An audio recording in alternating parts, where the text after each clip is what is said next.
तर सातारा येथील सरपंच प्रतिनिधी एक सामान्य कार्यकर्ता जगद्गुरू तुकोबाराय साहित्य परिषदेचे अध्यक्ष शिवाजीराव माने साहेब आपल्यासोबत आहेत. परिवाराची निवडणुकीसाठी तर सहाय्यक गटविकास अधिकारी अमोल चव्हाण यांच्या बदलीबद्दल आपण नेमकं काय म्हणणं? सहाय्यक गटविकास अधिकारी अमोल चव्हाण हे जिल्हा परिषदेचे अर्थ व बांधकाम समिती रामदेव सरकार यांचे जवळचे नातेवाईक आहेत आणि अर्थ बांधकाम समिती स्वमर्यादित ठेकेदारांना काम देण्यासाठी ते अमोल चव्हाणच्या माध्यमातून खुल्या निविदा जे आम्ही लावतो त्या निविदेचं प्रचंड दबाव टाकून ठेकेदारांना कामं घेण्यापासून दूर ठेवतात आणि स्वमर्यादित ठेकेदारांना कामं देऊन सोलाभासाठी सगळा असली असा प्रयत्न करतात आणि म्हणून अमोल चव्हाणची बदली करण्याच्या संबंधाने आणि इतरही काही मागण्याच्या संबंधाने आमच्या सरपंच सौ रंजनाताई संतोषराव माने हे स्वातंत्र्याच्या 73व्या वर्षी या ठिकाणी 3 दिवसापासून समारोपत्र बसलेल्या असताना प्रशासनाला जाग आली नाही याच्या आम्हाला संरक्षण भिंतीबद्दल आपला दुसरा मुद्दा होता, त्याबद्दल काय नाही? संरक्षण भिंतीचं काम तत्कालीन सरपंच बंटी उर्फ भगवान माने हे रामदेव सरकारांचे कार्यकर्ते आहेत आणि बंटी उर्फ भगवान माने सरपंच यांची पत्नी रामदेव सरकार यांच्या ओसीगावंडे महाविद्यालयात शिकवायला एक कर्मचारी शिक्षिका आहे. त्यांना पाठीशी घालण्यासाठी 2020ला या ठिकाणी पंचायत समितीने नेमलेल्या चौकशी समितीने अहवाल देऊन त्या अहवालामध्ये 4,16,120 रुपयाची रिकव्हरी काढलेली आहे. परंतु अजूनही ती रिकव्हरी करण्यासाठी जी काय आम्ही मागणी करतो आहोत त्यांना पाठीशी घालण्यासाठी रामदेव सरकार प्रशासनावर प्रचंड दबाव आणत आहेत आणि ते रिकव्हरी होऊ देत नाहीत आणि म्हणून रिकव्हरी करण्याच्या संबंधाने सुद्धा आमची एक मागणी आहे. रामदेव सरकार यांच्या कार्यकाळात मॅनेज होणे आणि खुल्या पद्धतीने लावणे म्हणजे नेमके काय?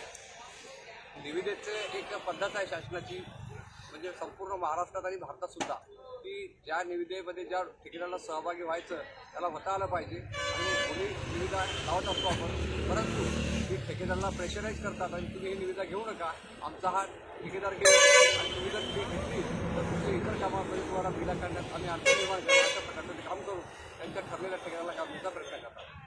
आणि एक शेवटचा आपला मुद्दा होता कब्रस्तानच्या वॉल कंपाऊंडबद्दल आपलं नेमकं म्हणणं काय आहे? कब्रस्तानच्या वॉल कंपाऊंडच्या बाबतीत मी एक सामाजिक कार्यकर्ता म्हणून तुम्हाला एक माहिती सांगतो.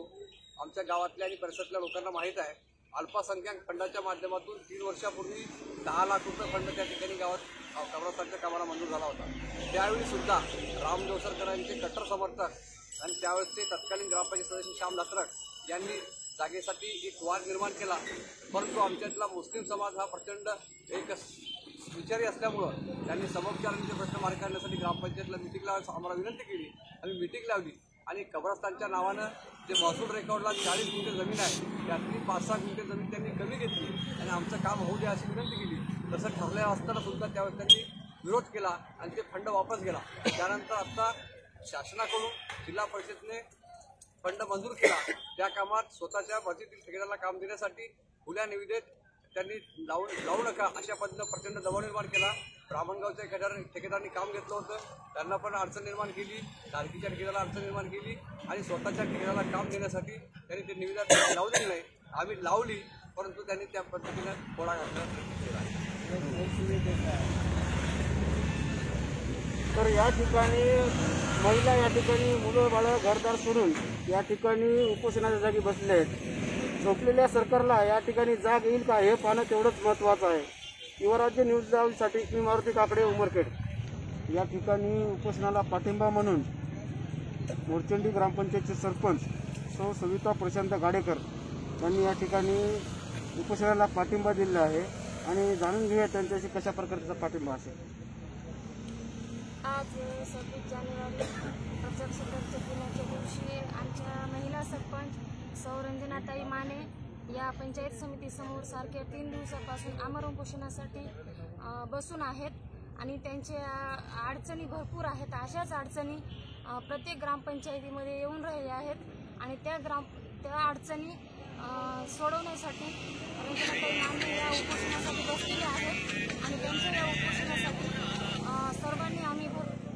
सर्वांनी आम्ही भरभरून प्रतिसाद द्यावा आणि पूर्ण सरपंच लोकांनी रंजनाताई माने यांचा पाठिंबा करावा व प्रतिसाद द्यावा अशी मी त्यांना इच्छा व्यक्त करतो आणि मी त्यांच्या आमरण उपोषणाला पाठिंबा देतो. तसे एवढं माझी